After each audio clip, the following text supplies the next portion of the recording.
اللہ تعالیٰ نے عورت کی زینت سر کے بالوں میں رکھی ہے، بال نہیں ہے اس کا حسن برباد۔ چند سال پہلے تک خواتین پتہ نہیں کیا کیا سروں میں لگاتی تھی تیل کے بال ہمارے لمبے ہو جائیں، یہ میڈیا نے ان کو پاگل بنا دیا ہے، غلط لائن پہ لے گیا ہے۔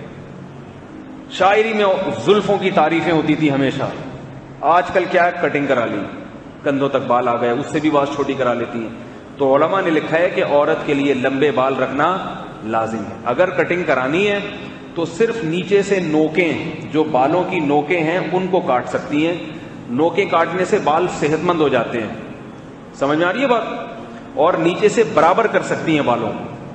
مثال کے طور پر بال پیچھے لٹکے ہوئے ہیں تو ایک لٹھ نیچے کی طرف جا رہی ہے، دوسری تھوڑا جو ہے نا وہ کم ہے، چھوٹی ہے تو دیکھنے میں برے لگتے ہیں، تو وہ برابر کر کے کہ بھئی ایک لائن میں آ جائیں، اس نیت سے تو کاٹے جا سکتے ہیں، مگر چھوٹے کرنے کی نیت سے نہیں کاٹے جا سکتے۔ بعض لوگ یہاں ایک دلیل دیتے ہیں کہ خواتین کے لیے بال چھوٹے کرنا جائز ہے اور حدیث پیش کرتے ہیں،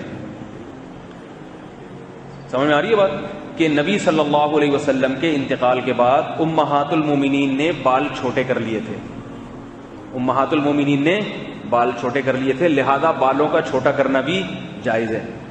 آج کل سنا ہے جناب ڈاکٹر ذاکر نائک بھی یہ مسئلہ بتا رہے ہیں، الہدا والے بھی بتا رہے ہیں کہ بال چھوٹے کر لو، کوئی وہ نہیں ہے شریعت میں، امہات المومنین نے یہ کام کیا ہے۔ یاد رکھو حدیث کا مطلب فقہا سے پوچھا کرو، حدیث کا مطلب فقہا سے پوچھا کرو۔ میں کوئی فقیہ نہیں ہوں، لیکن چونکہ ہم لوگ تھوڑا سا علماء کی جوتیاں کبھی کبھار سیدھی کرنے کا موقع مل جاتا ہے۔ ایک دفعہ میں نے بیان کیا کہ خواتین کے لیے بال چھوٹے کرنا جائز نہیں ہے، فوراً کسی کا فون آ گیا، یہ تو حدیث میں آتا ہے، الہدا والے کہتے ہیں، ڈاکٹر ذاکر نائک کہتے ہیں، فلاں کہتے ہیں، فلاں کہتے ہیں، یوں کہتے ہیں۔ میں نے کہا کہ اسی حدیث میں اس کا جواب موجود ہے۔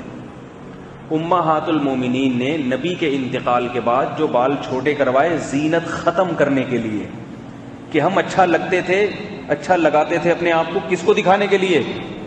نبی کو۔ اب زینت کا ہم نے کیا کرنا ہے؟ زینت ختم کرنے کے لیے۔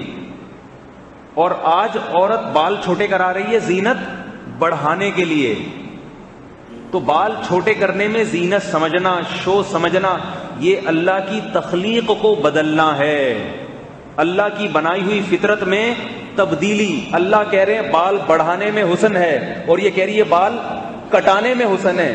نہیں آ رہی میرا خیال ہے بات؟ تو کاٹنے میں حسن سمجھنا، یہ سمجھنا اس کی علامت ہے کہ آپ کی فطرت تبدیل ہو چکی ہے، اور اللہ نے نافرمانوں کی یہ علامت قرآن مجید میں بیان کی ہے کہ وہ اللہ کی بنائی ہوئی فطرت پہ راضی نہیں ہوتے۔ نہیں آ رہی بات؟ یعنی اللہ جس چیز میں حسن رکھا ہے وہ اس کو حسن نہیں سمجھتے۔ اب آئی بات، حدیث کا مطلب آیا سمجھ میں؟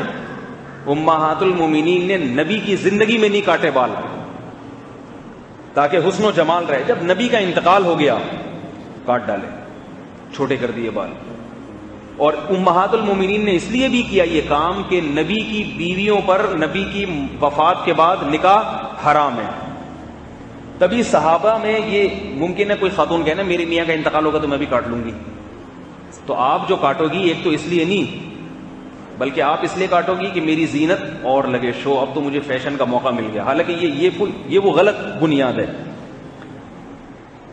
دوسری بات یہ کہ عورت کے لیے شوہر کے انتقال کے بعد بھی بال کاٹنا اس زمانے میں اس لیے منع ہے، نامناسب ہے، مکروہ ہے، اس لیے کہ عورت کے لیے نکاح کا دروازہ کھلا ہوا ہے۔